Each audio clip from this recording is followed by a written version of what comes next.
মোথাবাড়ির দিকেই নজর রাখতে হচ্ছে, কারণ মোথাবাড়ি এই মুহূর্তে খবরের শিরোনামে। মোথাবাড়িতে যে ঘটনা ঘটে গিয়েছে তারপর তদন্তে এনআইএ কিন্তু তদন্তে গতি বাড়াচ্ছে। কাল রিপোর্ট দিতে হবে, সময় হাতে আর বেশি নেই। ইতিমধ্যে বিডিও অফিসে বিডিও কৈলাস প্রসাদ, মালদায় অতিরিক্ত জেলাশাসক অনিন্দ সরকার, সিসিটিভি ক্যামেরায় মোড়া রয়েছে এই মুহূর্তে বিডিও অফিস চত্বর। তার মধ্যেই 18 দিনের মধ্যে কাজ শেষ করতে হবে তালিকার কাজ। অফিসের ভেতর আবার ট্রাইব্যুনালের কাজ শুরু করার মতো পরিস্থিতি কি আছে?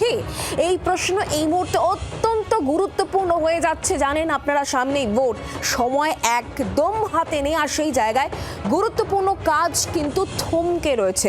পুরো বিষয় নিয়ে জানবো, কথা বলবো, একেবারে গ্রাউন্ড জিরোর দিকে নজর রাখতে হচ্ছে। অয়ন ঘোষাল এই মুহূর্তে আমার সঙ্গে রয়েছেন, প্রতিনিধি সরাসরি। অন্যদিকে সুকান্ত ঘোষ, রাজনৈতিক বিশ্লেষক, অধ্যাপক আমাদের সঙ্গে রয়েছেন। আমি সুকান্ত বাবু আপনার কাছে যাবো, তবে তার আগে অয়ন, তোমার কাছ থেকে বোঝার চেষ্টা করবো। লাগাতার তুমি আমাদেরকে দেখাচ্ছ, আপডেট দিচ্ছ, এনআইএ তদন্তে গতি বাড়িয়েছে, একাধিক গুরুত্বপূর্ণ প্রশ্ন রয়েছে যা নিয়ে এখনো ধোঁয়াশায় রয়েছে, আর তারই মধ্যে ট্রাইব্যুনালের কাজ শুরু করার মতো কোনো পরিস্থিতি আদৌ কি তৈরি হয়েছে? তুমি কি বুঝছো?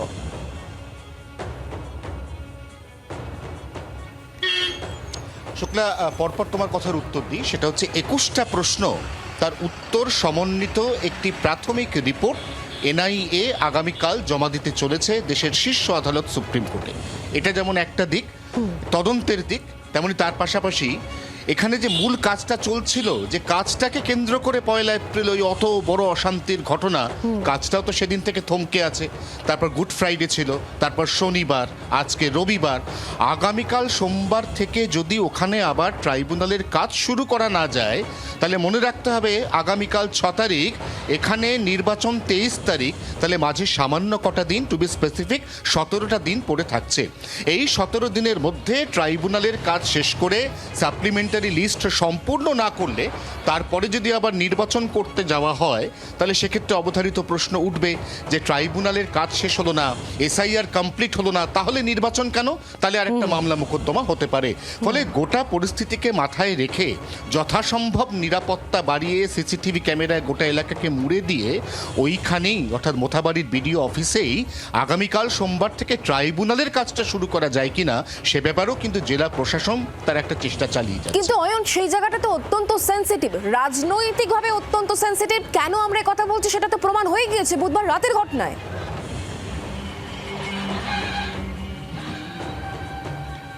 শুধু বুধবার রাত কেন, আমরা যদি 2025 সালের এপ্রিল মাসের রামনবমীর পরের ঘটনার কথা সামনে আনি, তাহলে দেখব যে রামনবমীর মিছিলকে কেন্দ্র করে এখানে যে অশান্তি হয়েছিল, তারপরে সেই অশান্তির রেস ছিল সুদূর প্রসারী।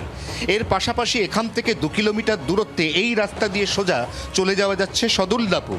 এই সদুল্লাপুর যে এলাকা, এই এলাকাটা হচ্ছে বাংলাদেশি ইনফিল্ট্রেশন, জাল নোট, জাল কাপ সিরাপ, বেআইনি অনুপ্রবেশ, সমস্ত কিছুর আঁকড়া। অর্থাৎ এটি একটি চিহ্নিত নটোরিয়াস জায়গা। প্রশ্ন তো সেখানে যে মালদা শহরের বুকে, যেখানে ডিএম এর অফিস, এসপির অফিস, অনেক নিরাপত্তার ঘেরাটোপ বেশি, শহরাঞ্চল, সেখানে আপমার্কেট মানুষের বসবাস, সেখানে ট্রাইব্যুনাল না করে এরকম জাতীয় সড়ক থেকে 9 কিলোমিটার দূরত্বে একটা প্রত্যন্ত বিডিও অফিসের মধ্যে কেন ট্রাইব্যুনাল, যেখানে পুলিশ যদি ইচ্ছা করেও, যদি সঙ্গে সঙ্গে পুলিশ মুভ করেও, তাহলে মালদা শহর থেকে এখানে আসতেই 8 ঘন্টার বেশি সময় লেগে যায়। এটা নিয়েও তো প্রশ্ন আছে। একদমই টেকনিক্যালি এই প্রশ্নগুলো যখন সামনে আসছে, আমি সুকান্ত বাবু আপনার কাছ থেকে জানার চেষ্টা করি, গোড়াতেই কি তাহলে গলদ? আপনার চোখে কি কি গলদ ধরা পড়েছে? না, ঘটনা দেখো, এখানে এমন একটি জায়গাতে ট্রাইব্যুনালের জায়গা, যেটা বললেন আমাদের প্রতিনিধি, আপনাদের একদম ঠিকই বলেছেন, মেন শহর থেকে অনেকটা দূরে। এবার এই অনতি দূরে আসা এবং যে কোনো গন্ডগোল, আর আমরা তো দেখলামই যে মুফাক্খরুল ইসলাম, মানে তিনি কিভাবে পুরো একটা মানুষকে, মানে মবকে কিভাবে খেপিয়ে তুললেন, এবং সেটা মোটামুটি করতে তাদেরকে কেন্দ্রীয় বাহিনী আসতে এবং 7 জন জুডিশিয়াল অফিসারকে সেখান থেকে বের করতে কতটা মানে কাঠ পোড়াতে হলো। তাহলে একটা যে জায়গা থেকে ট্রাইব্যুনাল হবে, অত্যন্ত স্পর্শকাতর বিষয় নিয়ে কিন্তু এই জুডিশিয়াল অফিসাররা ট্রাইব্যুনালে বসবেন, বিচারপতিরা। সুতরাং তাদের যদি নিরাপত্তা বিধান না করা হয়, তাহলে প্রথম সমস্যা থাকছেই। আর মোথাবাড়ি নিয়ে এই সমস্যাটা কিন্তু আজকেরও নয়, যেটা সংবাদ প্রতিনিধি বললেন, একদমই রামনবমীর পর থেকেও কিন্তু গতবার এই সমস্যা এখানে রয়েছে। সুতরাং এই জায়গাটায় যেহেতু একটা মানে অনুপ্রবেশকারী থেকে শুরু করে চোরা ব্যবসায়ীদের একটা মানে বড় স্বর্গ বলতে পারো, সেখানে দাঁড়িয়ে অন্তত এই জায়গাটাকে ট্রাইব্যুনালের জায়গা হিসেবে বেছে নেওয়া বিডিও অফিসকে কতটা যুক্তিযুক্ত হবে এই প্রশ্ন কিন্তু থাকছে। কারণ আমি আবারও বলছি, কারণ ডিএম যেহেতু যে চিঠি পেয়েছিল 23 তারিখ, তারপরও আমি ধরলাম তারা জানতো না, কিন্তু এই এতটা পথ আসতেই কিন্তু তাদের অনেক সময় লেগে গেল। এবং যেভাবে 12 নম্বর এই জাতীয় সড়ককে অবরুদ্ধ করে রাখা হয়েছিল, যেখানে বসে মোৎসব করেছিল যারা আন্দোলন করছিল, তারপরে প্রশাসন আপনি কন্টিনিউ করবেন, আপনাকে আমি সময় দেব।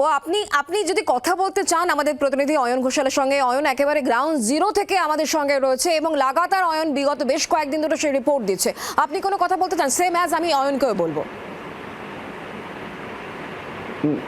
আমারও প্রশ্ন যে ওই জায়গাতে অয়নবাবু কি দেখছেন, মানে এখন কি মূলত যেটা ভাবছে প্রশাসন যে ওখান থেকে এই যে প্রক্রিয়াটা যেটা বিডিও অফিস থেকে করাতে চাইছে ট্রাইব্যুনালের যে প্রক্রিয়া, সেটা কি ঠিক হবে? এটা আমার একটা প্রশ্ন।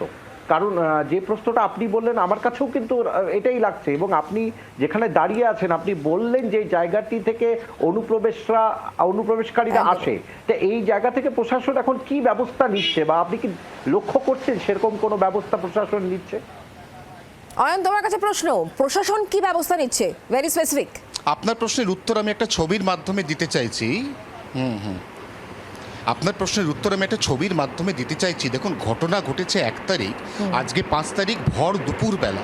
রাস্তাঘাটে আপনি লোকজন দেখতে পাচ্ছেন, আপনি মিডিয়ার গাড়ি দেখতে পাচ্ছেন, কোনো সাধারণ যানবাহন মানুষের রাস্তায় বেরোনো দেখতে পাচ্ছেন কি? আসুন আপনাকে আরেকটা ছবি দেখাই। এটা একটা ব্যস্ত এলাকা, এখানে বাজার বসে, প্রত্যেকটা দোকান বন্ধ, কারণ এখানে প্রত্যেকটা দোকানে 2টো করে তালা ঝুলছে, মানে তারা সকাল থেকে এখনো পর্যন্ত দোকান খোলার ভরসা পাচ্ছেন না। দেখুন, প্রত্যেকটা দোকানে 2টো করে তালা ঝুলছে। এটা একটা ব্যস্ত বাজার এলাকা, এখানে সেলাইয়ের কল রাখা রয়েছে, এটা একটা টেলারিংয়ের দোকান, তার পাশে একটা জুতো সারাইয়ের দোকান। অর্থাৎ সাধারণ মানুষ যারা একেবারে দিন আনা দিন খাওয়া মানুষ, যারা ডেইলি বেসিসে তাদের লাইভলিহুড আর্ন করে, তারা এখনো পর্যন্ত এই মোথাবাড়ি এলাকাতে তাদের দোকান খোলার সাহস পাচ্ছে না। এই অবস্থায় আপনার যে প্রশ্ন সেটা হচ্ছে, এটা যদি এখনো পর্যন্ত অর্থাৎ ঘটনার প্রায় 4 দিন পরেও মোথাবাড়ির ভর দুপুরের অবস্থা থাকে, তাহলে এটা খুব সহজেই আপনি অনুমান করতে পারছেন যে এখানে সন্ধে নামার পর ঠিক কী পরিস্থিতি হয়। এই অবস্থাতে যারা ট্রাইব্যুনালে অংশ নিচ্ছেন, ওই জুডিশিয়াল অফিসাররা, তাদেরকে যদি আবার কাল সকাল থেকে এখানে ট্রাইব্যুনালের কাজটা করতে হয় এবং সেই কাজটা করতে যদি বিকেল গড়িয়ে যায়, তাহলে কি কনসিকোয়েন্স তৈরি হতে পারে, আমার মনে হয় সেটা আপনি এবং জি 24 ঘন্টার দর্শকরা বিলক্ষণ বুঝতে পারছেন। শ্রীকান্ত বাবু বলুন। আমি এটাই বলতে চাইছিলাম যে দেখো, আজকে যেটা মানে সংবাদ প্রতিনিধি দেখাচ্ছেন, এটা কিন্তু একদম গ্রাউন্ড রিয়ালিটি। এবং এই জায়গায় সন্ধে নামতে, আমি ওই জায়গাটা গিয়েছি, সন্ধে নামতেই ওখানে কিন্তু এরকম অবস্থা থাকে না। আজকে যদি তুমি দুপুরে দেখতে পাও জনশূন্য, যেখানে 2টো তালা ঝুলছে, মানে বুঝতে পারছো যে দোকান খুলবে কি খুলবে না এই নিয়েই সন্দেহ রয়েছে। সুতরাং এই যে জুডিশিয়াল অফিসাররা যেদিন যে কাতর আর্তনাদ করেছিল, একজন মানে মহিলা বিচারক তিনি কিন্তু কাতর আর্তনাদ করেছিল, বলেছিল আমার বাচ্চাকে দেখবে, কলকাতা হাইকোর্টকে বলেছিল। তাহলে সেই জায়গা থেকে প্রশাসন যদি এতটা দূরে ট্রাইব্যুনালে ব্যবস্থা করে, আদৌ কি তারা নিরাপত্তা দিতে পারবে এবং সেই কনফিডেন্সটা কি তাদের রয়েছে? এই প্রশ্নগুলো কিন্তু এনআইএ কিন্তু বারবার ওই যে এখানে আসবে না, এনআইএ তদন্ত করছে একটা বিশেষ তদন্ত।